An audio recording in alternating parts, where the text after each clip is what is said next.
Meus irmãos, não sei se todos tiveram oportunidade de assistir todos os vídeos da semana, porque a prática da semana de casais é os casais poderem assistir juntos, já é um exercício de casal, porque às vezes a vida é tão puxada que às vezes nem tempo de assistir junto alguma coisa nós temos. E eu posso dizer isso por experiência, eu e a Mela, a gente tem que fazer um esforço para a gente ouvir o nosso próprio devocional, entendeu? Porque a gente produz o devocional e depois vai assistir juntos, vai ouvir juntos o devocional, certo? Porque a gente, não só para avaliação, mas também entendendo que isso é para a nossa vida e para a comunhão do nosso lar e bem-estar do nosso casamento. Por que essa semana eu resolvi trazer esse andamento? Nós vimos no início a criação de Deus, depois em 2 mensagens nós vimos a queda do primeiro casal, e nas 2 últimas mensagens nós vimos a restauração do casal na graça de Deus. Porque muitas vezes nos lares a gente foca muito nos nossos problemas, nas nossas dificuldades, nos nossos desencontros, nas nossas intrigas, nas nossas brigas, e nós perdemos a visão do que há de maior para nós em tudo isso, que é a graça de Deus. Isto é, quando eu estou focado na graça de Deus, eu vou começar a perceber o que Deus está fazendo por mim, por nós, que aquele sentimento de intriga, de luta, de batalha no lar, nos faz perder. Porque nós começamos a voltar a nossa atenção para nós mesmos, para os nossos problemas, e nós não conseguimos perceber o que Deus está fazendo na nossa vida. Porque se nós somos crentes em Cristo Jesus, como eu frisei essa semana, aquela verdade de Filipenses capítulo 1, estou plenamente certo que aquele que começou boa obra em vós vai completá-la até o dia de Cristo Jesus. Isso é uma realidade do seu casamento. Isso não é uma realidade simplesmente do aspecto soteriológico da salvação. Isso é uma realidade no seu dia a dia, do seu casamento. Mas muitas vezes os conflitos do lar faz com que a gente pense que está andando para trás no sentido pleno, enquanto Deus está trabalhando diariamente na nossa vida para nos moldar, para nos fazer através do seu Espírito semelhantes a Cristo Jesus, o esposo e a esposa. Então, quando nós perdemos esse foco, nós começamos a colocar os nossos olhos exclusivamente nos nossos problemas. E a tendência é que nós comecemos a pensar: não está dando certo, não está funcionando. Sendo que, se Cristo é o nosso Senhor e o Espírito Santo habita em nós, está dando certo e Ele está trabalhando, porque essa é uma verdade para mim e para você. Ele está fazendo a obra dele e ela estará completa no dia de Cristo Jesus. Às vezes a gente está tão tomado pelas essas nuvens de problema que nós não vemos. Eu não vejo progresso no meu casamento, mas porque os seus olhos estão no lugar errado. Eu queria que você abrisse comigo, eu não vou fazer uma exposição extremamente minuciosa, mas eu gostaria que você olhasse para essa verdade em 1 Pedro capítulo 1. 1 Pedro capítulo 1.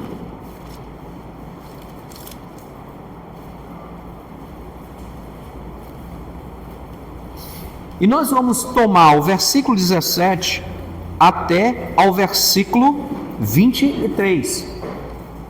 1 Pedro capítulo 1, do verso 17 ao 23. Gostei da atitude do Raimundo, estava de um lado, voltou para ficar ao lado da esposa.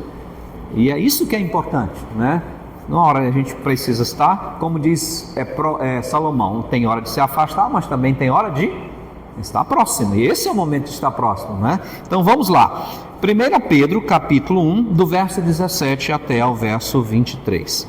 Ora, se invocais como Pai aquele que sem acepção de pessoa julga segundo as obras de cada um, portai-vos com temor durante o tempo da vossa peregrinação, sabendo que não foi mediante coisas corruptíveis como prata ou ouro, que fostes resgatados do vosso fútil procedimento que vossos pais vos legaram, mas pelo precioso sangue, como de cordeiro, sem defeito e sem mácula, o sangue de Cristo, conhecido com efeito antes da fundação do mundo, porém manifestado no fim dos tempos por amor de vós, que por meio dele tendes fé em Deus, o qual o ressuscitou dentre os mortos e lhe deu glória, de sorte que a vossa fé e esperança estejam em Deus.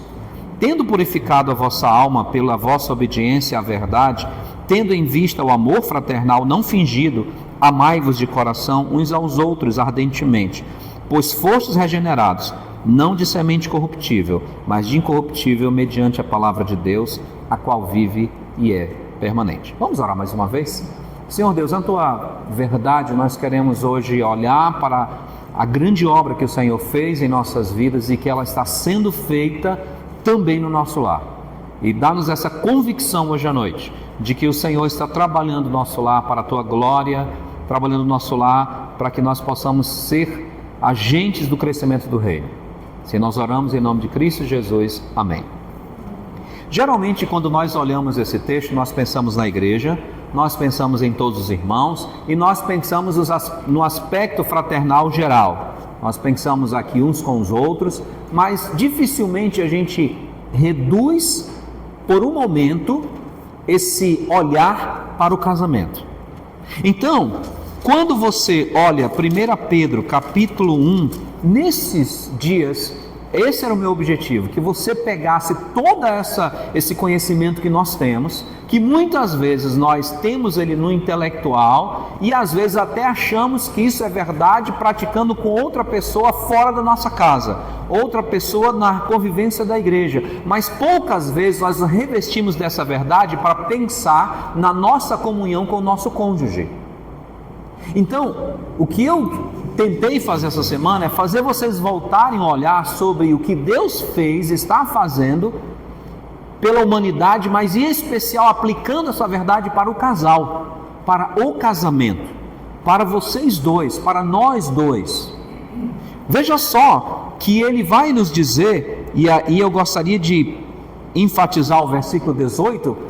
Agora eu queria que você parasse e pensasse no seu casamento, sabendo que não foi mediante coisas corruptíveis como prata e ouro que fostes, nós dois fomos resgatados do nosso fútil procedimento que os nossos pais nos legaram. Lembra o que foi que aconteceu lá no Éden? Lembra como as coisas começaram a mudar de rumo lá no Éden? Que aquilo que Deus fez perfeito, que foi apresentado no capítulo 2 de Gênesis, no capítulo 3 tornou horrível, bagunçou tudo.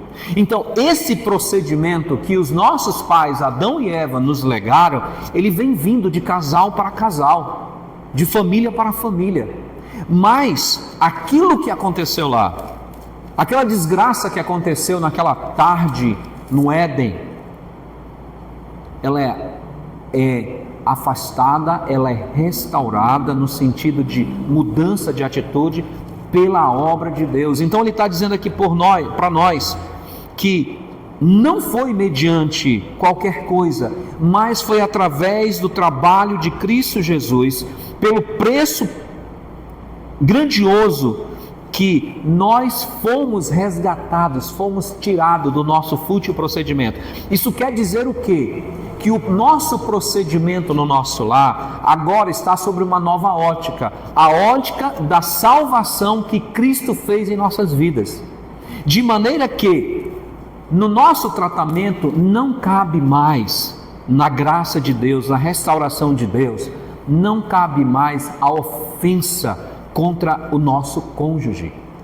Eu já vivi suficiente para ver e ter que aconselhar e ter que ouvir o testemunho de um casal que a mulher ofendeu de maneira extremamente baixa, que não vale a pena repetir, e o homem retrucou com uma expressão mais baixa ainda para ela.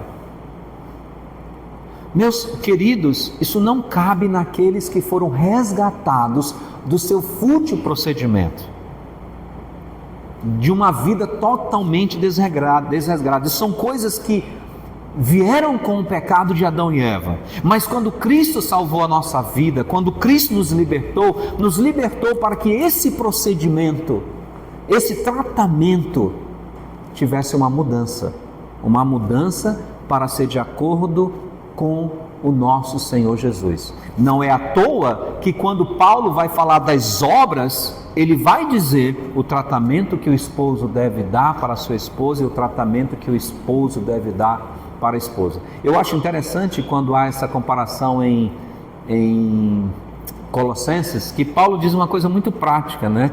Para nós maridos: não se irrite contra a sua mulher. Quem de nós aqui não se irritou com a esposa? Que o primeiro levante o dedo, que eu vou dar uma cacetada, tá bom? Paulo diz: não fique irritado com a sua esposa. O que nos traz essa irritação? Os nossos pais, o que nós herdamos dos nossos pais. Mas nós fomos resgatados disso. Eu me irrito mais, não me irrito mais, não, eu vou me irritar, mas agora eu tenho uma outra perspectiva da graça. Irai-vos e não pequeis. A irmã Mela ainda se chateia comigo? Todo dia, tá certo? Todo dia ela se chateia comigo. Mas agora, na graça de Deus, ela vai, orientada pelo Espírito Santo, procurar irar-se e não pecar.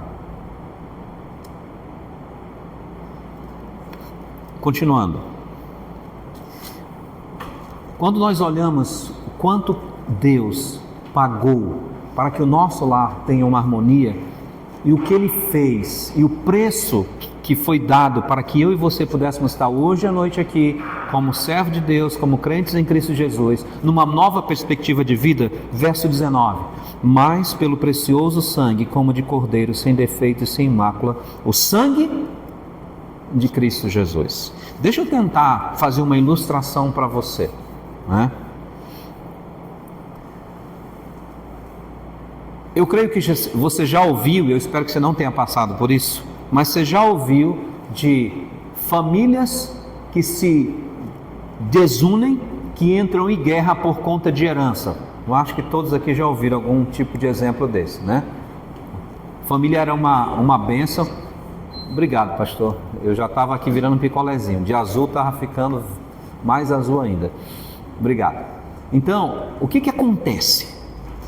Alguém pode dizer: poxa, você já pensou se um pai e uma mãe ressuscitasse e visse aquela confusão que acontece? Ele ia dizer o quê? Poxa vida, vocês estão me desprezando, não é verdade? Seria um desprezo pelo pai, seria um desprezo pela mãe, ver essa briga toda por conta de bens. Quer dizer, os pais se sentiriam desvalorizados. Agora, deixa eu dizer algo para vocês. Quando nós começamos a brigar, ter confusão no nosso lar, nós perdemos a visão do que Deus pagou para que o nosso lar tivesse união com Ele. Porque não foi qualquer coisa que foi entregue, que foi dado para que eu e você tivéssemos comunhão com a nossa esposa. Eu com a minha esposa e você com o seu cônjuge, ou futuro cônjuge. No caso, nós estamos desprezando o alto preço que foi pago. Porque Cristo nos salvou, o sangue do Senhor Jesus foi derramado para nos resgatar desse tipo de procedimento. E aqui, meus irmãos, volto a reafirmar, porque de repente, nas minhas palavras, você pode ter uma ideia de que o lar cristão verdadeiro e em comunhão nunca tem conflito, nunca tem problema. Mas eu estou dizendo que muitas vezes, ao invés de resolver os problemas como a Bíblia manda, a gente parte para coisas que são próprias dos nossos pais no pecado. Que muitas vezes o nosso lar não pode ser um testemunho verdadeiro como um lar convertido, um lar de pessoas que foram compradas pelo sangue de Cristo Jesus.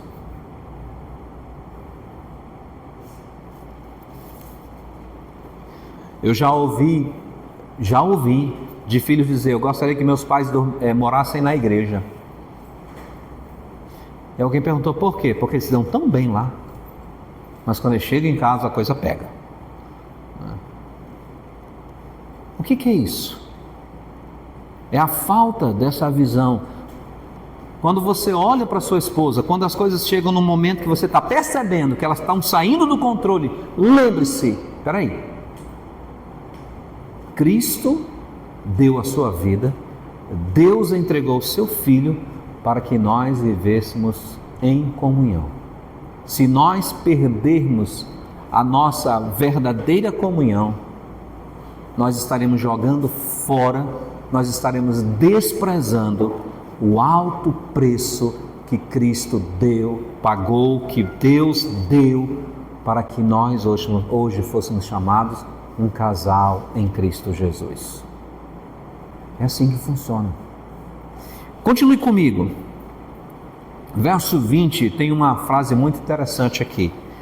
Conhecido com efeito antes da fundação do mundo, porém manifestado no fim dos tempos por amor de vós. E quando eu leio isso aqui, eu penso que a nossa salvação, a nossa vida hoje, não é por acaso. Houve um plano maravilhoso de Deus para nós. Houve um plano maravilhoso de Deus para a nossa salvação. Quando Cristo salvou você, marido, salvou você, esposa, esse plano salvífico também incluía isso, porque Deus sabia com a pessoa que você iria casar. Então, a gente pensa às vezes na salvação, a salvação foi o dia que eu aceitei Cristo, tal, Cristo me libertou, tal. A salvação é um processo, é a nossa vida. Então, o conviver no lar tem a ver com a nossa salvação, com aquilo que Deus fez por nós, e é um planejamento eterno. Na eternidade Deus planejou a nossa própria vida, planejou o nosso lar sob a graça de Deus. Então tudo isso deve ser algo que eu estou considerando no meu dia a dia. Mas sabe qual é o problema? Muitas vezes nós estamos tão preocupados com coisas pequenas dessa vida que nós perdemos a sublimidade do que Deus tem feito de maneira prática no nosso casamento. Quando eu escolhi esse tema, e já faz eu acho mais de 3, 4 meses ou mais, era justamente porque eu estava olhando sobre uma escrita que dizia o que a salvação faz no meu dia a dia e o plano de Deus eterno faz na minha convivência do lar. O autor não explica essas minúcias ou esses detalhes que eu tenho dado para vocês, mas isso chamou minha atenção, porque Deus fez um plano maravilhoso. Ele fez um casal, esse casal voluntariamente se entregou ao pecado, mas Deus é tão bondoso que através de Cristo Jesus Ele trouxe esse casal e está trazendo esse casal de novo, que somos nós, de volta ao seu plano de redenção. E aquilo que Ele tinha planejado lá no Éden, Deus está restaurando e estará concluído com a própria manifestação de Cristo, ou melhor, com a própria manifestação de Cristo e o novo céu e a nova terra. É para lá que nós estamos caminhando, é para lá que nós estamos indo. Mas quando nós focamos apenas nas coisas terrenas, e muitas vezes isso inclui os nossos lares, que não estão focados no ponto certo, a gente perde a visão do que Deus tem feito por nós. E quando perdemos a visão do que Deus tem feito por nós, muitas vezes chega ao ponto do casal dizer: vale a pena continuar casada? Mas porque perdeu-se a visão daquilo que foi planejado por Deus, executado por Jesus Cristo e através do poder do Espírito Santo. Continue comigo. Versículo 21, que por meio dele tendes fé em Deus, o qual ressuscitou dentre os mortos, de sorte que a vossa fé e esperança estejam. Está difícil no relacionamento, está complicado. Onde é que está a nossa esperança? Onde é que está a esperança da solução do nosso casamento? Onde é que está a esperança da criação dos nossos filhos? Onde está a esperança do futuro do nosso lar? Mas isso começou aonde? No plano salvífico de Deus executado por Jesus Cristo, que a graça dele foi derramada por nós, amém? Eu queria saber, você consegue perceber isso que Deus está fazendo com a graça dele no seu lar?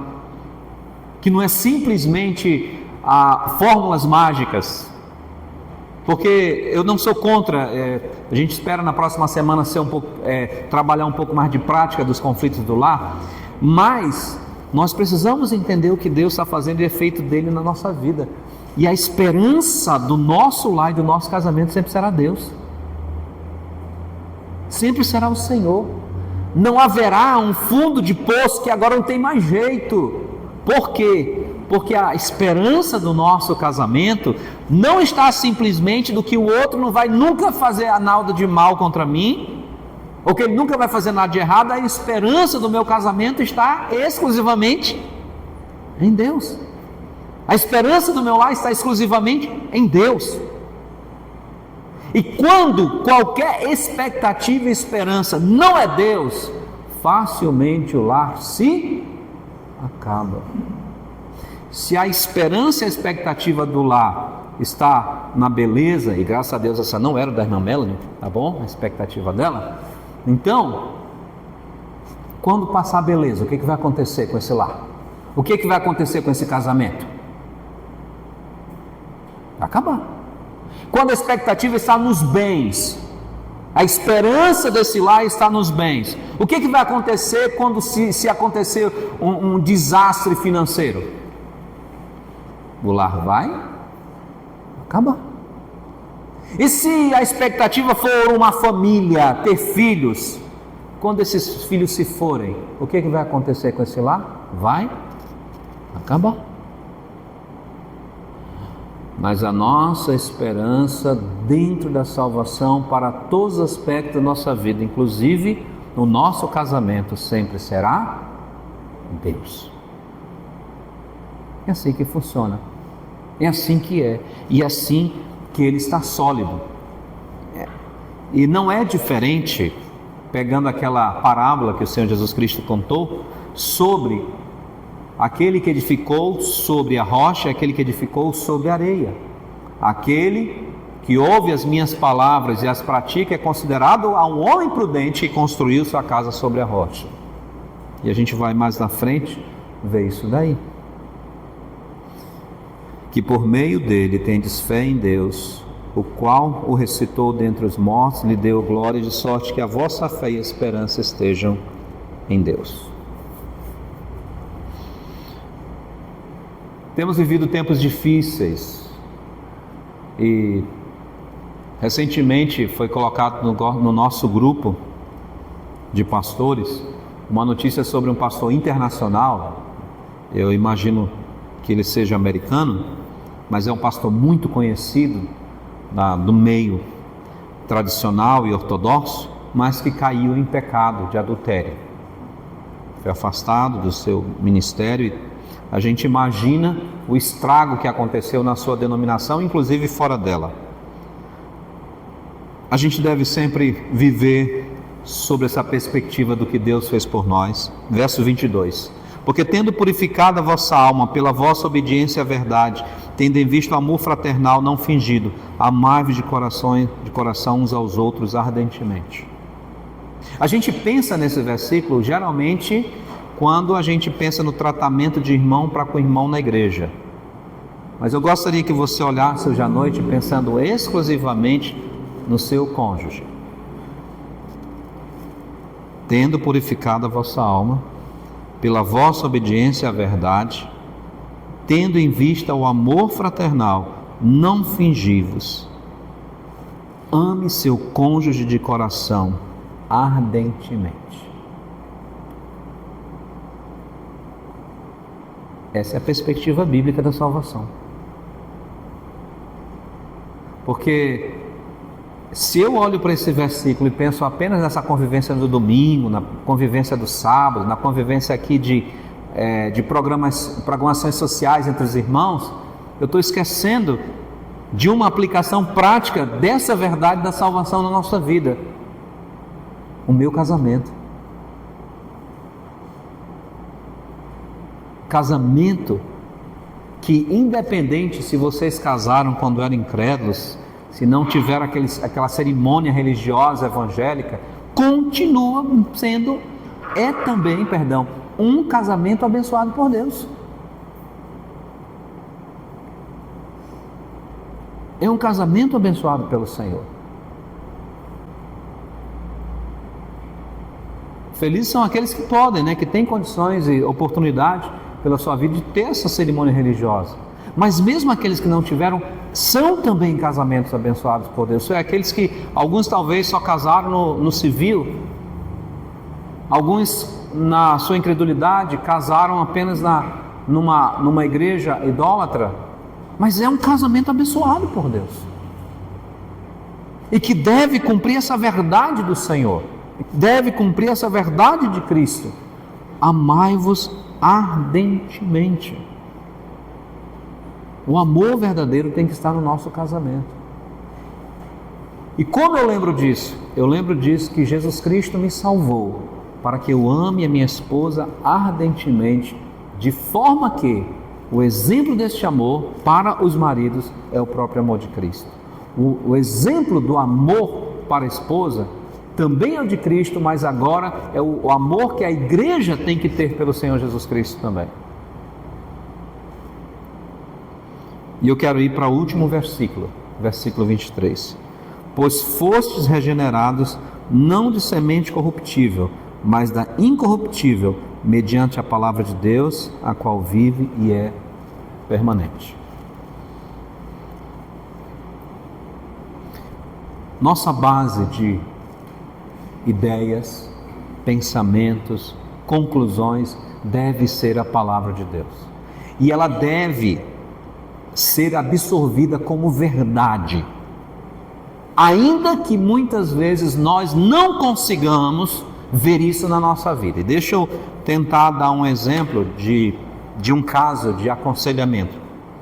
Certa vez nós estávamos aconselhando, eu e a Melanie aconselhando o casal, e depois de um tempo, um dos cônjuges disse: o grande problema, eu não sei porquê, toda vez que eu vou me aconselhar com o pastor, eu converso sobre várias coisas, e uma das soluções que ele me dá é orar. Ele diz para eu orar.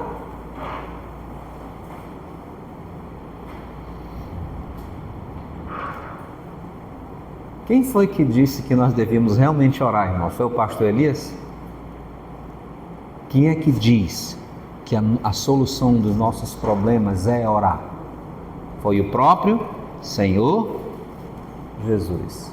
Pedi, dá-se-vos-á. Buscai,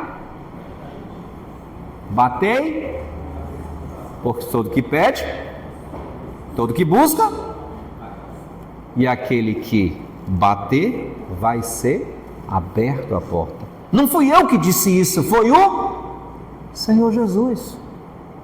Agora a pergunta é: será que essa pessoa realmente crê no poder da oração?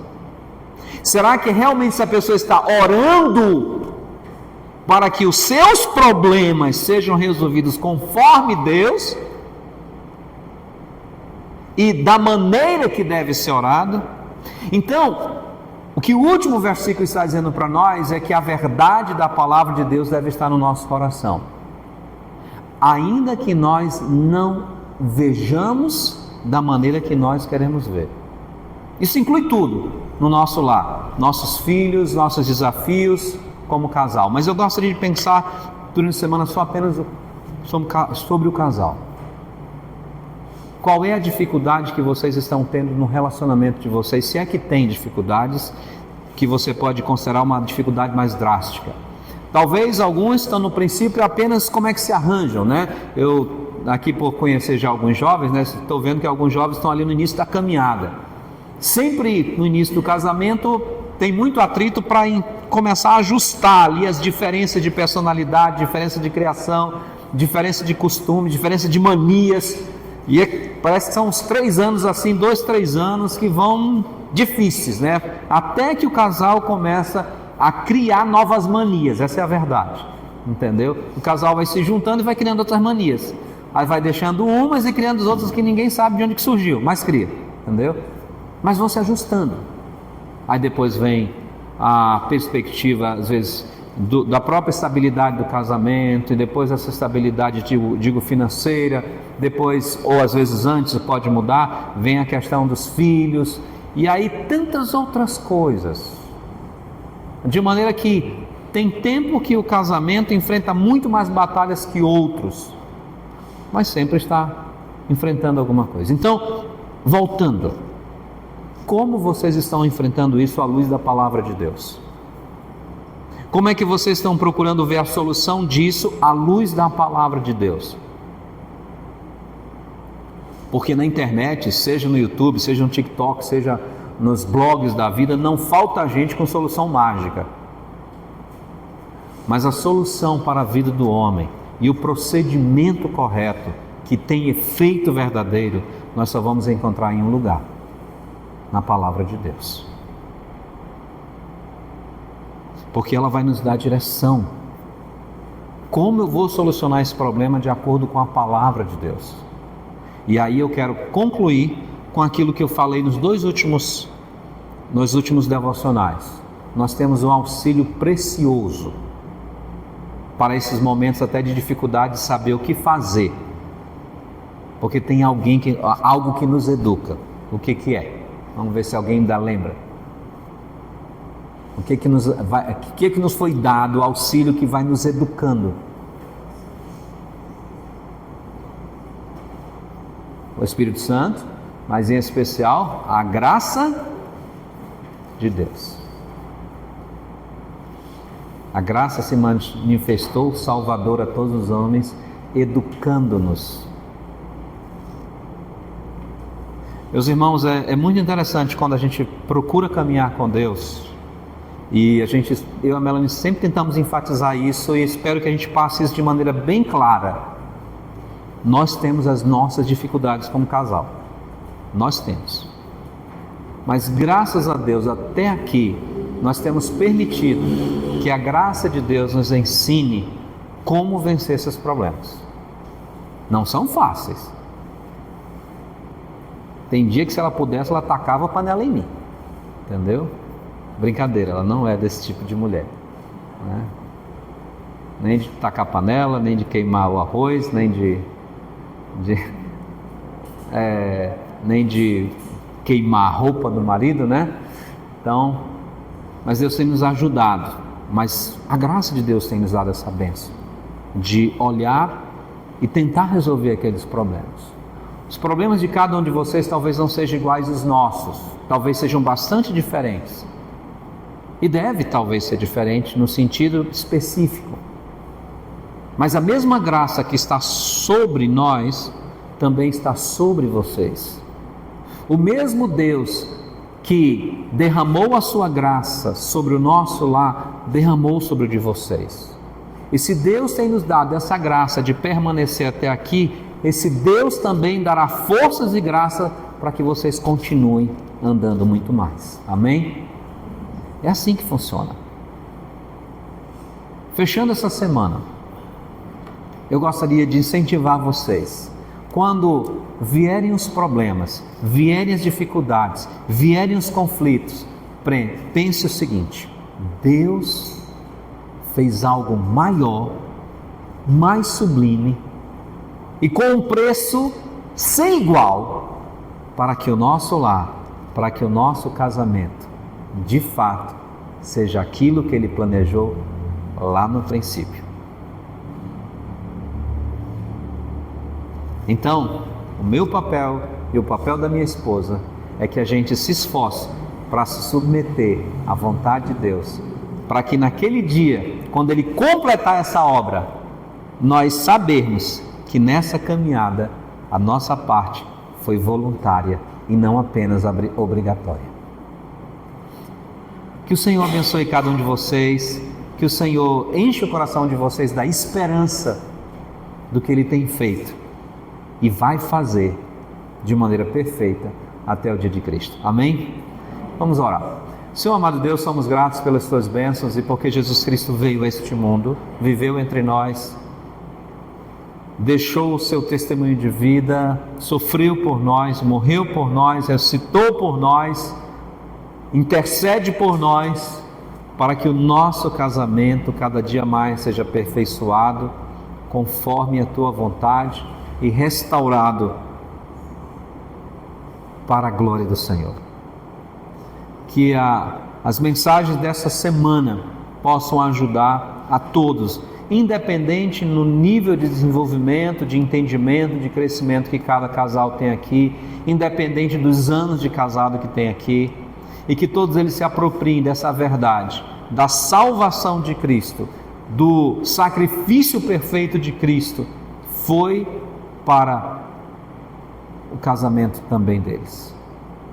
Obrigado por tudo que o Senhor nos deu e a tua graça que nos ajuda e nos conduz. Abençoa essa igreja, abençoa o ministério que ela tem com casais, abençoa as outras igrejas aqui representadas e o ministério que essas igrejas têm com casais. Que o Senhor nos ajude a vivermos para o Senhor. Tira de nós todo o pecado que impede a gente de ser um casal melhor para a glória do Senhor, para o bom testemunho do reino e para um verdadeiro amor um com o outro. Pedimos que o Senhor cada dia nos guarde no teu amor. É o que oramos em nome de Cristo Jesus. Amém. Nosso lar abençoar, que ele possa ser esteio contra o mal, faz o leal, sempre firme está, e com o teu poder vem nos manter unidos uns aos outros. Ó, vem, Senhor, o nosso lar